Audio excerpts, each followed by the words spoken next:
کہ حضرت ابوبکر صدیق رضی اللہ تعالی عنہ اگر ان کے سامنے کوئی ضابطہ تھا بھی تو وہ ترجیح دے دیتے حضرت سیدہ کائنات. تو ہمارے لوگ یہ پڑھتے ہیں لا نارس ولا نورس، میں سمجھتا ہوں یہ محل نظر ہے، یہ بہانہ بناتے ہیں لوگ. بھائی لا نارس ولا نورس کا تعلق اس کے ساتھ کیا ہے؟ ٹھیک ہے بھائی، نبی اگر وارث نہیں ہوتے تو رسول اللہ صلی اللہ علیہ وسلم اپنے باپ کے مکان کے وارث بنے. علامہ صداقت فرید صاحب کا صدیق اکبر رضی اللہ تعالیٰ عنہ کے لیے یہ کہنا کہ آپ کو باغ فتح سیدہ فاطمہ الزہرا رضی اللہ تعالیٰ عنہا کو دے دینا چاہیے تھا. اس بات سے تو ایسا لگ رہا ہے کہ جان بوجھ کر صدیق اکبر رضی اللہ تعالیٰ عنہ نے باغ فتح نہیں دیا، اور گویا کہ یوں محسوس ہو رہا ہے کہ صدیق اکبر رضی اللہ تعالیٰ عنہ خود اس کے مالک تھے جنہوں نے سیدہ فاطمہ الزہرا رضی اللہ تعالیٰ عنہا کو باغ فتح دینے سے انکار کر دیا، جبکہ صراحت کے ساتھ علماء نے فرمایا کہ سیدہ فاطمہ الزہرا رضی اللہ تعالیٰ عنہا پر ذرہ بر بھی صدیق اکبر رضی اللہ تعالیٰ عنہ نے ظلم نہیں کیا، آپ کے ساتھ غلط رویہ نہیں اختیار کیا، بلکہ آپ کو نبی کریم صلی اللہ علیہ وسلم کی حدیث مبارکہ پڑھ کر سنائی کہ لا نورث ما ترکناہ صدقۃ، کہ انبیاء جو کچھ چھوڑتے ہیں وہ صدقہ ہے، یہ اپنے مال کا وارث کسی کو نہیں بناتے. یہ حدیث مبارکہ حضرت صدیق اکبر رضی اللہ تعالیٰ عنہ نے پڑھ کر سنائی، اور مجھے حیرت ہوئی یہ بات سن کر کہ جب آپ اس حدیث کو بیان کرتے ہیں تو آپ ایسے غلط مفہوم لوگوں میں بیان کر رہے ہیں کہ ایک ادنا طالب علم بھی آپ کی بات کو پکڑ لے گا اور آپ کی علمیت کو پہچان لے گا کہ آپ کتنا علم رکھتے ہیں.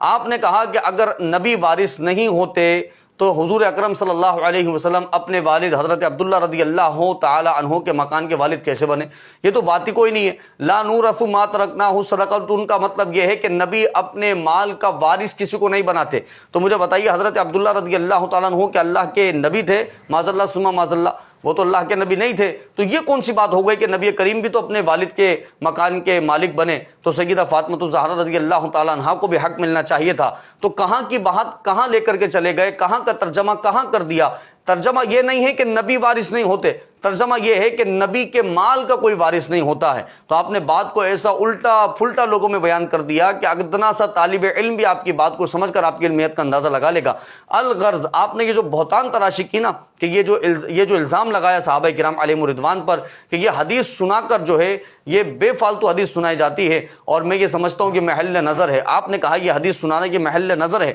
تو میں یہ کلام کر رہا ہوں اس بات پر کہ امام جلال الدین سیوطی رحمۃ اللہ تعالی علیہ نے تالیف کی کتاب کو قطف الاظہار المتناثرہ فی اخبار المتواترہ، یہ کتاب کا حوالہ آپ کے سامنے موجود ہے آپ کی اسکرین پر. امام جلال الدین سیوطی رحمۃ اللہ تعالی علیہ اس کتاب کے صفحہ نمبر 274 پر لکھتے ہیں کہ یہ لا نورث ما ترکناہ صدقۃ والی حدیث مبارکہ ایک صحابی نے روایت نہیں کی، بلکہ کم و بیش 13 صحابہ کرام علیہم رضوان ہیں، جس میں حضرت عائشہ صدیقہ رضی اللہ عنہا بھی شامل ہیں. انہوں نے روایت کی ہے. یہ آپ کے سامنے اسکرین موجود ہے، سامنے حوالہ موجود ہے اسکرین پر، کہ حضرت ابو بکر صدیق ہیں، حضرت عمر ہیں، حضرت عثمان ہیں، حضرت علی ہیں، حضرت سعد بن ابی وقاص ہیں، حضرت ابو ہریرہ ہیں، حضرت عبد الرحمن ابن عوف ہیں، حضرت عباس ہیں، حضرت زبیر ابن عوام ہیں، حضرت طلحہ ہیں، حضرت حذیفہ ہیں، حضرت ابن عباس ہیں، حضرت عائشہ ہیں. یہ کم و بیش 13 اشخاص ہیں، 13 مقدس ہستیاں ہیں کہ جنہوں نے اس حدیث مبارکہ کو روایت کیا ہے. تو آپ نے یہ جملہ کہہ کر صرف صدیق اکبر رضی اللہ تعالیٰ عنہ کی گستاخی نہیں کی، بلکہ ان میں سے تو کئی وہ عشرہ مبشرہ ہیں کہ جن کو نبی کریم صلی اللہ علیہ وسلم نے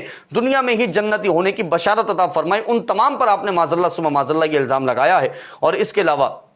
دوسرا حوالہ آپ کے سامنے موجود ہے، ابو عبداللہ محمد بن جعفر کی رحمۃ اللہ تعالی علیہ کی تالیف کردہ کتاب ہے نظم المتناثر من الحدیث المتواتر، حدیث نمبر صفحہ نمبر 217 پر حافظ ابن حجر عسقلانی رحمۃ اللہ تعالی علیہ کا قول ذکر کیا ہے. انہوں نے فرمایا یہ جو حدیث مبارکہ ہے نا کہ لا نورث ما ترکناہ صدقۃ، یہ حدیث متواتر ہے، یعنی کثرت سے صحابہ کرام علیہم رضوان نے اس حدیث کو روایت کیا ہے. اور پھر اگر یہی بات ہے کہ معاذ اللہ ثم معاذ اللہ جان بوجھ کر اس کو دلیل بنایا جاتا ہے جبکہ حدیث کا اس قصے سے کوئی لینا دینا نہیں ہے آپ کے نظریے کے مطابق، تو میں سوال کرتا ہوں کہ جب یہی اسی طرح کا معاملہ حضرت عباس اور حضرت علی المرتضی رضی اللہ تعالی عنہ کے درمیان ہوا اور حضرت عمر کے پاس یہ معاملہ آیا، تو اس موقع پر حضرت عمر رضی اللہ تعالیٰ عنہ نے حضرت عباس اور حضرت علی المرتضی رضی اللہ عنہما سے جو جملہ ارشاد فرمایا وہ بخاری کا جملہ ہے. یہ موجود ہے بخاری، چونکہ آپ بہت زیادہ بخاری پڑھنے والے ہیں تو یہ بخاری آپ کے سامنے حدیث نمبر 5358 فاقبل عمر علی علی و عباس رضی اللہ عنہما، حضرت عمر رضی اللہ تعالیٰ عنہ متوجہ ہوئے حضرت علی اور حضرت عباس کی طرف، فقال اور فرمایا انشدکما،